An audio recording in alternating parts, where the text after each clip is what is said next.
no capítulo 2 de 1 Coríntios. Já li esse texto aqui dezenas de vezes, mas é importante nós nos aprofundarmos na palavra, né? Gostaria de pedir a atenção de todos, porque uma das complexidades da palavra é quando a gente não fica atento, né? E eu glorifico a Deus porque essa igreja aqui é uma igreja instruída, uma igreja estudiosa, é uma igreja que tem uma base acadêmica sólida. Diz assim a palavra do Senhor: e eu, irmãos, quando fui ter convosco anunciando-vos o testemunho de Deus, não fui com sublimidade de palavras ou de sabedoria, porque nada me propus saber entre vós, senão a Jesus Cristo e este crucificado. E eu estive convosco em fraqueza e em temor e em grande tremor. E a minha palavra e a minha preocupação não consistiram em palavras persuasivas de sabedoria humana, mas em demonstração do Espírito e do poder, para que a vossa fé não se apoiasse em sabedoria dos homens, mas no poder de Deus. Todavia, falamos sabedoria entre os perfeitos, não, porém, a sabedoria deste mundo, nem dos príncipes deste mundo, que se aniquilam. Mas falamos a sabedoria de Deus, oculta em mistério, a qual Deus ordenou antes dos séculos para a nossa glória, a qual nenhum dos príncipes deste mundo conheceu, porque se a conhecessem, nunca crucificariam o Senhor da glória.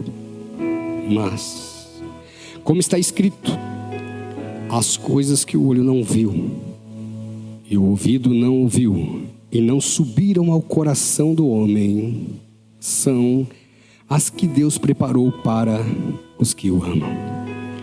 Mas Deus nolas revelou pelo seu Espírito, porque o Espírito penetra todas as coisas, ainda as profundezas de Deus. Porque qual dos homens sabe as coisas do homem, senão o Espírito do homem que nele está? Assim, também ninguém sabe as coisas de Deus, senão o Espírito de Deus. Mas nós não recebemos o Espírito do mundo, mas o Espírito que provém de Deus, para que pudéssemos conhecer o que nos é dado gratuitamente por Deus, as quais também falamos, não com palavras de sabedoria humana, não com palavras que a sabedoria humana nos ensina, mas com as que o Espírito Santo ensina, comparando as coisas espirituais com as espirituais. Ora, o homem natural não compreende as coisas do Espírito de Deus, porque lhe parecem loucura, e não pode entendê-las, porque elas se discernem espiritualmente. Mas o que é espiritual discerne bem tudo, e ele de ninguém é discernido, porque quem conheceu a mente do Senhor para que possa instruí-lo? Mas nós temos a mente de Cristo, amém? Põe a mão sobre sua cabeça e diga assim: Senhor, eu tenho a mente de Cristo, eu tenho a mente de Cristo, amém? Qual que é a mente de Cristo? Nós já falamos disso aqui algumas vezes. Sabe quando você se prepara para algo, você se prepara, você estuda, você sacrifica tempo, você sacrifica momentos da sua vida para que algo de especial e de profundo aconteça. E no dia marcado, no dia proposto, você vai, você expõe e aquilo não surte nenhum efeito. Você já passou por uma frustração assim? Preparou um coquetel, preparou uma palestra, preparou uma apresentação de um trabalho na escola, a apresentação de um discurso, um evento, e de repente você falou: poxa, nada deu certo. Nada deu certo. O apóstolo Paulo, ele prepara algo poderoso, ele vai e ele traz esse discurso: quando eu fui até vocês, eu não me propus a nada a não ser o Cristo vivo, anunciando o testemunho de Deus. Falar do Cristo crucificado. A palavra da cruz é uma palavra constrangedora.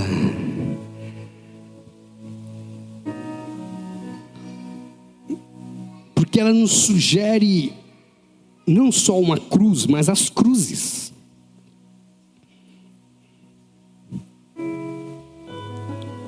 E precisamos entender que quando Paulo traz essa palavra, ele diz: olha, eu não me propus em falar, em ensinar, porque os sofistas, os habitantes daquela região estavam acostumados a ir naquele local para ouvir as filosofias humanas, que nós vamos ver lá em Colossenses capítulo 2, as vãs filosofias. Queriam ouvir algo cativante, e ele se propõe agora em falar do Cristo crucificado e demonstração do Espírito de Deus, e aquilo não agrada.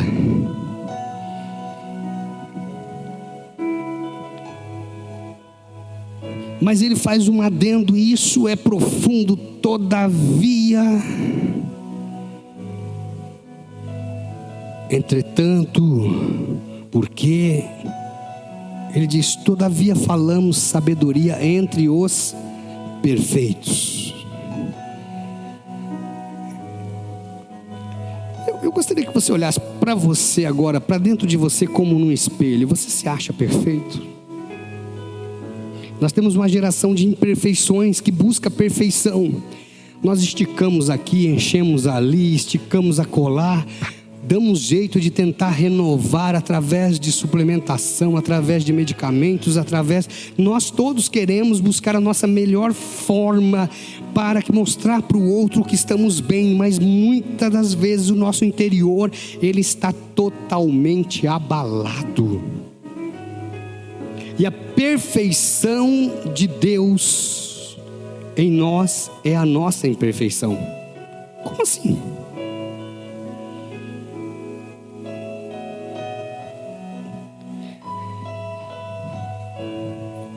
É esse constrangimento que a palavra aqui nos traz. Ora, as coisas de Deus parecem loucura. Se as coisas de Deus para você está muito natural, não é de Deus. Como assim?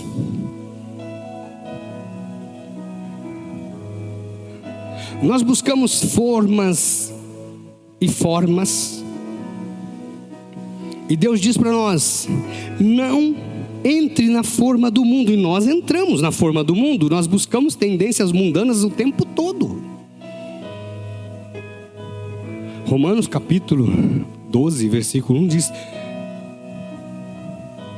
rogo-vos, irmãos, que apresenteis os vossos corpos de sacrifício vivo, santo e agradável a Deus, que é o vosso culto racional, e não vos conformeis com este mundo, mas transformai pela renovação do vosso entendimento. Mas renovar o entendimento dá trabalho, porque renovar o entendimento é uma busca contínua dentro da nossa metamorfose, da nossa metanoia de corpo, mente e espírito, ou corpo, alma e espírito. E isso constrange aquele que está na forma, Porque a forma nos prende. Amém? Digo, você está entendendo alguma coisa? Se você não estiver entendendo, está natural.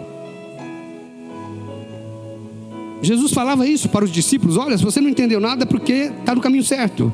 Tanto é que ele chamava os apóstolos depois e ele ensinava, para que vendo não vejam, ouvindo não ouçam. Mas a loucura de Deus está aí.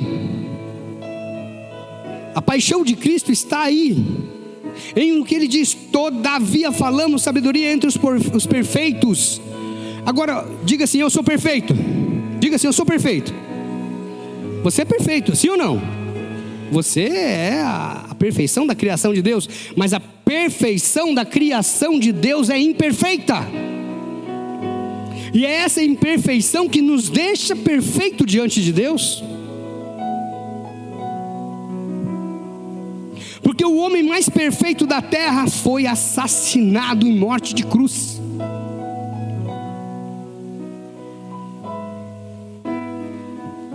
Não tinha nada contra ele, a não ser que ele rompeu com as vaidades do sistema.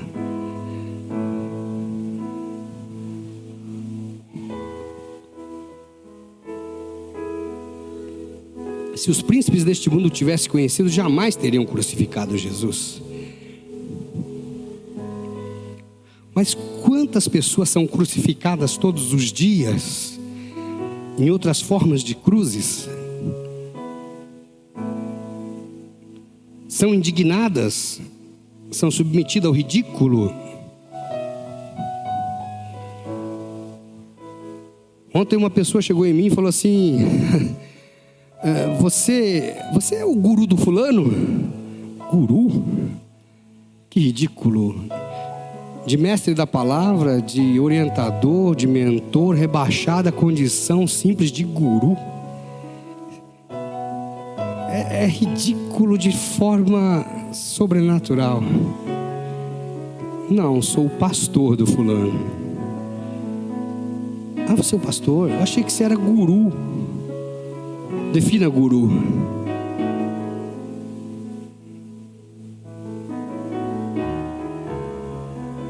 Orientar, mentorear, conduzir com respeito, com ética e com praticidade e efeito, não me leva à condição de guru, me leva à condição de sacerdócio. Porque o que a palavra diz? Vós sois raça eleita, nação santa, sacerdócio real, o povo adquirido, aquele que foi chamado das trevas para a maravilhosa luz. Antes não erais povo, mas agora sois povo de Deus. Antes não tinha misericórdia, mas agora tem misericórdia. Ah, mas catei o telefone, a gente tem essa facilidade da videochamada. Liguei para o fulano falou: bom pastor, bom, olha, o seu guru está te ligando. Ele falou: não, o senhor é o meu pastor, o meu sacerdote, meu líder. Porque o diabo quer rebaixar você à situação lixosa que todos há no nivelamento de podridão. Ele diz de forma clara, sucinta: falamos a sabedoria de Deus oculta em mistério. Qual é o mistério de Deus na sua vida? Qual é o mistério de Deus? O que Deus tem trazido para a sua vida como mistério? Porque o mistério ele tende a ser desvendado, e o desvendar o mistério aqui é saber para que Deus te chamou. Qual é o teu chamado? Qual é a sua habilidade diante da palavra de Deus? Paulo vai entender isso. E Paulo, ao entender isso, ele enche de desconformidade. O tempo todo ele é afrontado, o tempo todo ele é colocado em prova, ainda dentro da cadeia.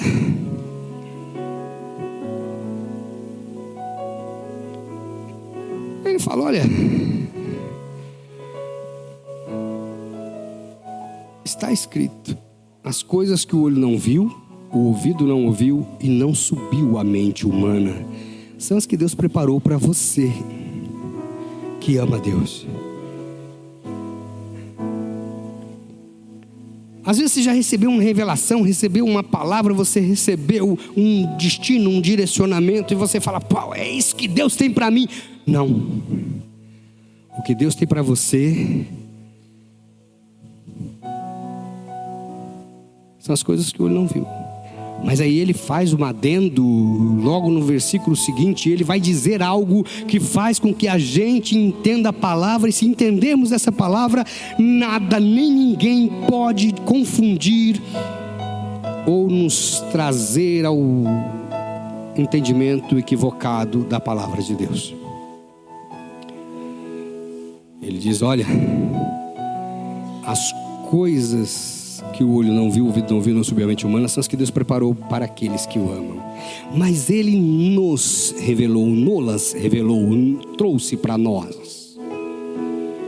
Ele nos revelou pelo o Espírito. E aqui o Espírito está em maiúsculo, porque é pelo Espírito Santo. E ele diz: olha, porque o Espírito penetra todas as coisas, até mesmo as profundezas de Deus.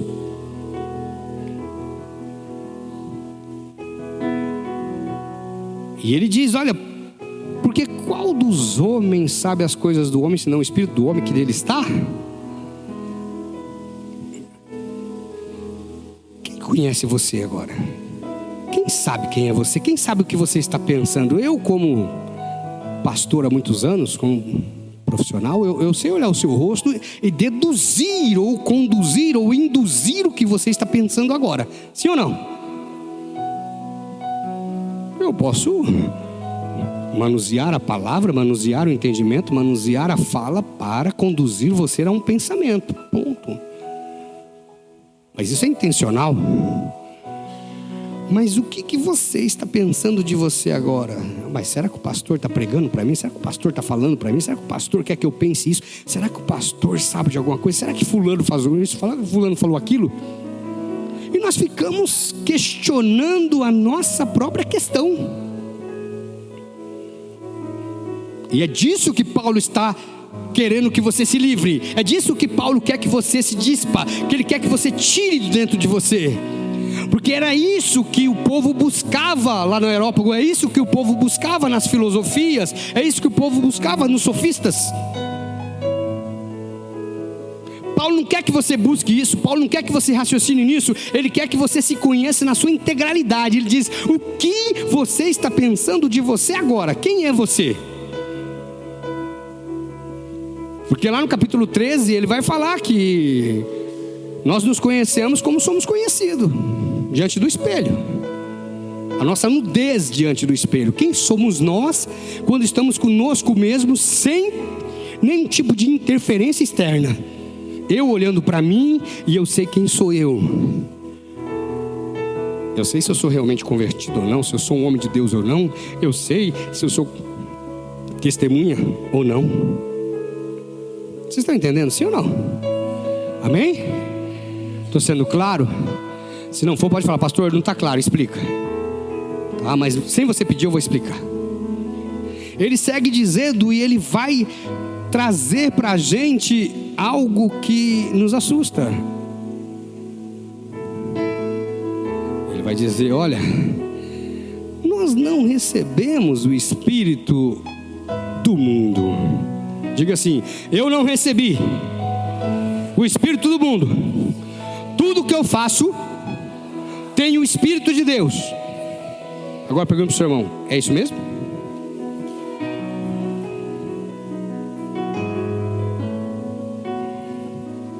Se você olha para você e você vê as suas atitudes, os seus atos, no seu secreto, na sua intimidade, na sua integralidade, você é você mesmo? Porque às vezes a gente se veste de um papel. A gente é quase que um fariseu, um hipócrita. E aqui eu não estou falando da condição de farisaísmo, eu estou falando da hipocrisia. Porque às vezes eu vendo ser uma pessoa que eu não sou. Eu preciso disso para viver em comunidade, para viver em sociedade, para viver em relacionamento, para me relacionar com a minha esposa, com meus filhos, com o meu local de trabalho, com a minha igreja, com as minhas redes de relacionamento. Às vezes eu preciso ver um modelo e vivenciar esse modelo. Vocês compreenderam? Então a pergunta é: eu sou eu mesmo?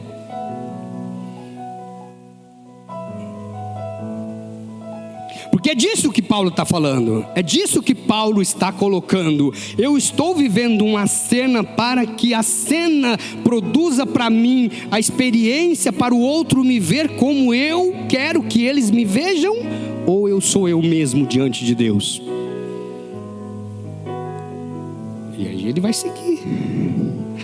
Ele vai seguir de uma forma, agora entendendo isso, um pouco mais complexa. Porque quando ele diz isso, olha, nós não recebemos o Espírito do mundo, mas o Espírito que provém de Deus, para que pudéssemos conhecer como o que nos é dado gratuitamente por Deus. Então só tem um jeito de eu conhecer o que é dado gratuitamente por Deus: é eu saber que Espírito está em mim. Se o Espírito é do mundo, as minhas práticas serão mundanas. Meu linguajar, meu verbete, meus cacuetes, minha gíria. Eu sempre, quando falo com alguns pastores, eu falo: eu não gosto dessa gíria, hein? Eu não gosto desse negócio aí não, esse negócio é mundano.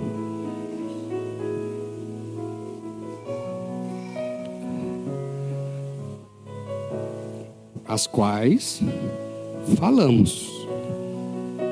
O que nós falamos? Versículo 13. Olha, ele diz: recebemos o Espírito que provém de Deus para conhecer o que nos é dado gratuitamente. E nós falamos do que nos é dado gratuitamente.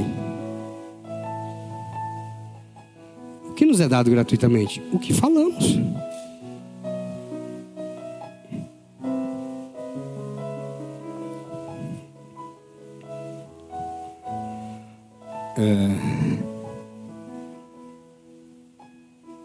Complexo.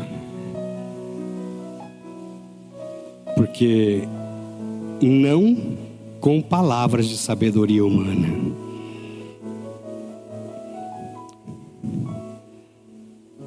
Se nós formos falar de propostas humanistas ou psicossociais, psicossomáticas ou propostas psicológicas, nós vamos falar de sabedoria humana, nós vamos falar de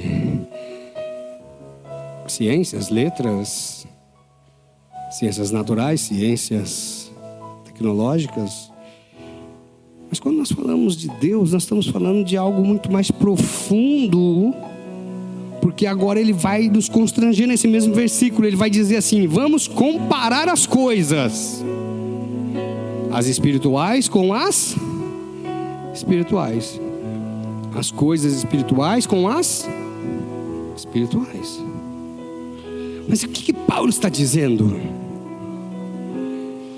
Esse versículo 13, ele é de uma riqueza. Acho que é o único 13 que tem uma riqueza boa. Ele vai dizer: olha, estamos comparando. E aí vem essa comparação.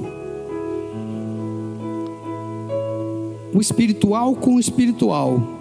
As coisas do Espírito de Deus e as coisas do Espírito deste mundo. O que eu busco na espiritualidade? Humanismo, sensação, emoções? Eu quero sentir. Porque nós pensamos que o Espírito Santo é sentimento. Não, ele provoca sentimento. Nós pensamos que o Espírito Santo é emoção. Não, ele age nas emoções. Nós pensamos que o Espírito Santo é abastar-se. Não, ele também nos deixa abastado. Mas não é disso que estamos falando. Nós estamos falando sobre testemunho.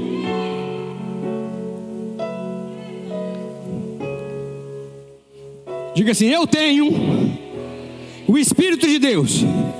Levanta sua mão e diga: eu tenho o Espírito de Deus. E porque você tem o Espírito de Deus, você tem o fruto do Espírito. E aí é simples de você saber se você tem ou não o Espírito de Deus. Você tem paz. Uau! Pastor, tem uma guerra, a casa está caindo, a política está despencando, tem navio de guerra, tem roubo, tem conta para pagar, boleto está estourando para tudo quanto é lado, meu aluguel, minha casa, meu salário, a coisa está desmoronando e eu estou em paz. Nós temos uma visão emocional da paz, que nós estamos ali num pesque-pague, num restaurante ou de férias. Nós associamos paz com férias, com tranquilidade. Paz é ter convicção da sua fé e da sua realidade em Deus, mesmo em meio às grandes turbulências. Eu não blasfemo contra Deus, eu não falo contra Deus, eu não falo contra o sacerdócio, eu não levanto falso testemunho, eu estou em paz. Porque está em paz, com o bolso cheio, com muito dinheiro na conta, com uma casa maravilhosa, um carro maravilhoso, de férias numa praia. Paz em meio à guerra. Gozo, satisfação em demasia. Eu nunca estou insatisfeito. Você é cheio do Espírito Santo, mas vive insatisfeito. Vive reclamando. Vive na turbulência. Não bate.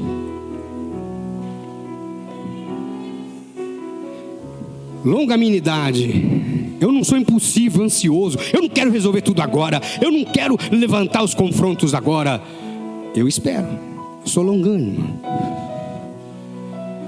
Não, tranquilidade.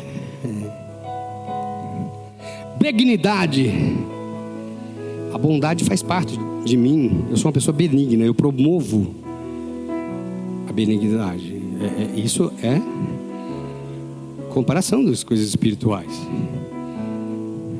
Bondade e fidelidade. Eu sou fiel aqui, ali e acolá. Para ser fiel, eu vou sacrificar o meu ser, o meu eu. Eu vou sacrificar a minha profissionalidade, meu profissionalismo. Eu vou sacrificar o meu caráter. Eu vou sacrificar a minha identidade, porque eu sou fiel. Eu não sou dado a... E aqui eu não estou falando de fidelidade somente conjugal, eu estou falando de fidelidade em tudo, nos dízimos, nas ofertas, à amizade, ao companheirismo, ao respeito, à família, à sociedade, à minha nação. Fidelidade é uma coisa integral. Amor. Amor, diga assim, amor. Para ficar mais bonito, olhe para o seu marido, para a sua esposa e diga assim, amor. Para o filho, amor. A definição de amor para nós é equivocada, porque ela também é emocional. O amor de Deus, Deus amou o mundo de tal maneira que deu seu Filho unigênito para que todo aquele que nele crê não pereça, mas tenha vida eterna. Amar é dar-se, é doar, sem esperar nada em troca. Ainda que você está cheio de razão, ainda que você está cheio de emoções, ainda que você está cheio de dores, de angústia, eu te amo porque você é você e eu sou eu. Quando uma pessoa diz que ama a outra, mas ela quer que a outra mude, ela não ama a outra, ela ama o modelo que ela está pretendendo ter. Você entende isso? Vocês que são casadinhos de novo que vão casar, você ama ele por quem ele é, ou você ama ele porque você quer que ele mude para encaixar no seu modelo? Quando eu quero que alguém encaixe no modelo, eu vou amar você porque você vai ser desse jeito. Não, isso não é amor. Isso não é nem paixão. Isso é sensação de posse, dominação e transformação de um ideário pessoal. Eu amo você porque você é você. Montaigne, ele diz o seguinte, quando ele vai falar de um amigo. Ele conta o dia que o amigo morreu. E ele diz, eu o amava, porque ele era eu, ele era ele, e eu era eu. Eu com você, eu posso ser eu. E eu pergunto para você, se você for você, para quem você ama, essa pessoa vai continuar te amando?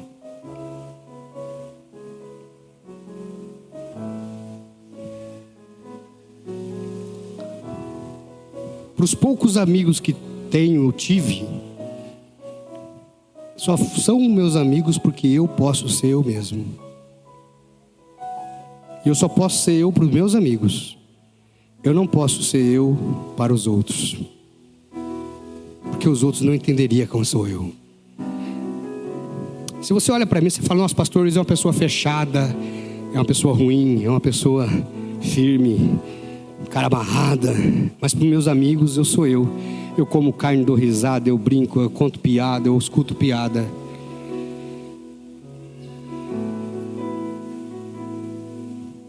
Isso é lúdico, é didático. Pergunte para a pessoa do outro lado: eu posso ser eu com você? Você está preparado para que eu seja eu mesmo? Isso é grave, não é? Você está preparado para me ter no seu rol de amizade, para você saber separar o pastor Luiz do Luiz? Porque eu só posso ser seu amigo íntimo se eu puder ser eu. Se eu não puder ser eu não posso ser seu amigo. Porque você quer o pastor, você quer o mentor, você quer o guru, você quer o quê? Eu só quero um amigo. Porque é o que João diz. Falamos disso semana passada, sim ou não? O que João disse? Vós sereis meus amigos se fizer o que eu vos mando. Jesus dizendo, João registrou.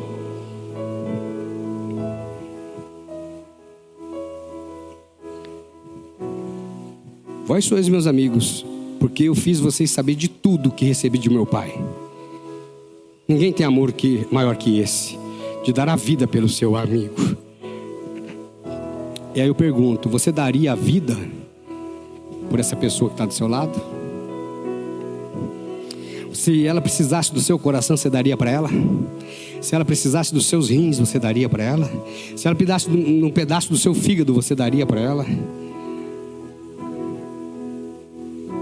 Isso é sério. Porque tem muita gente que não faria isso. Eu te amo porque você é você e eu sou eu. Paulo segue, e eu vou me apressar aqui. Ele diz: olha, nessa comparação de coisas espirituais, amor, bondade, fruto do Espírito, não são frutos, é um fruto. Pergunte para a pessoa que está do seu lado assim: que fruta ou que fruto você gosta? Que fruto você gosta? Te respondeu? Por exemplo, eu gosto muito de pitaia. Aí a pastora falaria para mim assim: vem cá, minha pitaia. Diga pro irmão que está do seu lado: vem cá. Às vezes você falou assim: eu sou limão. Vem cá, meu azedinho. Nós precisamos ver, Martinez, se soubesse o que estão falando de você. Depois eu te conto em secreto, porque precisa ser bem secreto. Mas eu te amo porque você é você. Você não finge para ninguém quem você é. E a partir de quem a gente sabe quem é quem, a partir dali a gente faz a nossa metamorfose, a nossa metanoia.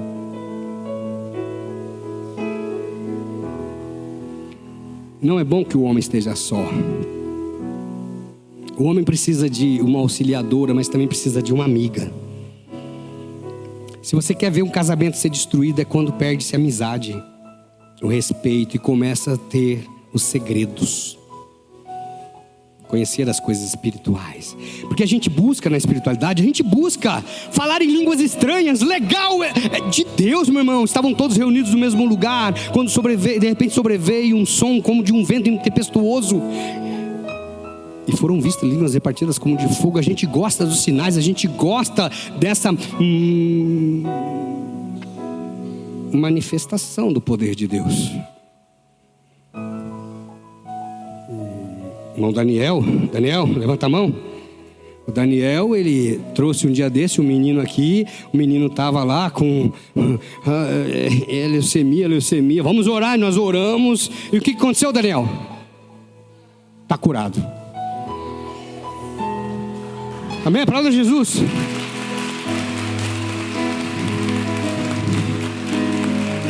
Mas aí eu pergunto para a ciência, como é que é a cura de uma leucemia?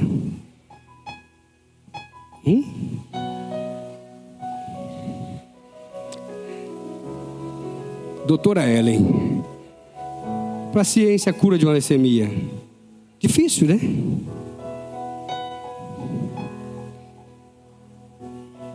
Mas só sabe o poder da cura quem está vivendo aquilo. Isso é espiritual. Mas o pastor orou, mas o pastor não deu pirueta, o pastor não deu rajadas de língua estranha, não teve língua correndo para dentro da igreja, não teve emoção. Então o pastor não é de Deus, mas a cura então não foi de Deus. Estão entendendo o peso da espiritualidade? Porque a gente gosta daquilo que a gente vê. Não importa se eu já vivenciei, experienciei várias pessoas sendo curadas, libertas, restauradas de vícios, maldições ou de cargas demoníacas geracionais. Então Paulo chama atenção para isso e ele diz: olha, essas coisas se discernem espiritualmente. Ora, o homem natural não compreende as coisas do Espírito de Deus. A naturalidade não está preparada para entender o sobrenatural. Porque a gente gosta de coisas racionais, mas aí ele também diz, o próprio apóstolo vai dizer: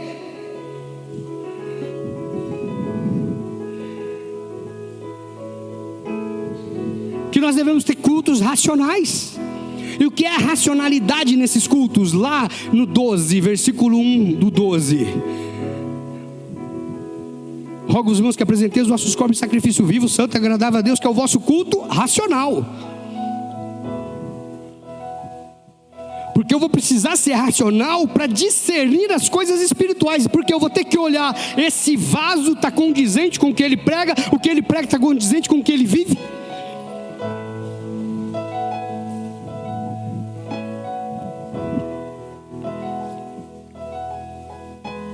E aí, ele vai evoluindo, ele diz: olha, parece loucura. E não pode entendê-las, porque elas se discernem espiritualmente. Mas o que é espiritual? O homem espiritual, o homem de Deus, a mulher de Deus, o que é espiritual, ele vai discernir bem a tudo. Ele olha para uma pessoa e fala: opa, aqui tem coisa diferente. O irmão, ele não sai emitindo raios. A irmã não fica. Um dia desse eu vi uma pessoa querendo ser espiritual, ficava... Não, eu falei, esse aqui está com esquizofrenia. Ele está psicotizando. O meu lado psicólogo falou mais alto do que o meu lado pastor.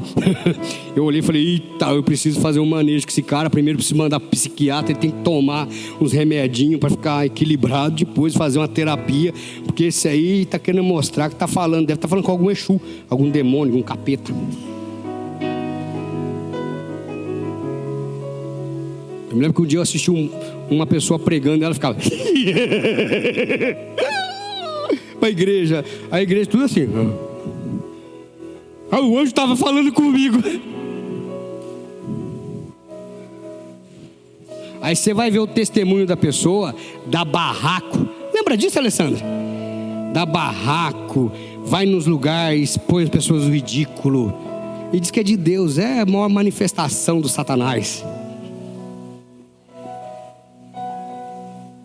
Eu não preciso mostrar, porque está escrito aqui: o que é espiritual e discerne bem a tudo, e ele de ninguém é discernido. Ou seja, o que é espiritual, ele pode estar no meio de qualquer pessoa, em qualquer lugar. Ele não precisa mostrar que é espiritual, ele simplesmente é. Diga assim: eu sou o que sou. Aonde estou? Eu sou, porque Deus fez com que eu seja. Simples assim. Eu não preciso ser o que os outros querem que eu seja. Eu simplesmente preciso ser quem eu sou diante de Deus, em nome de Jesus. Diante de Deus, em nome de Jesus.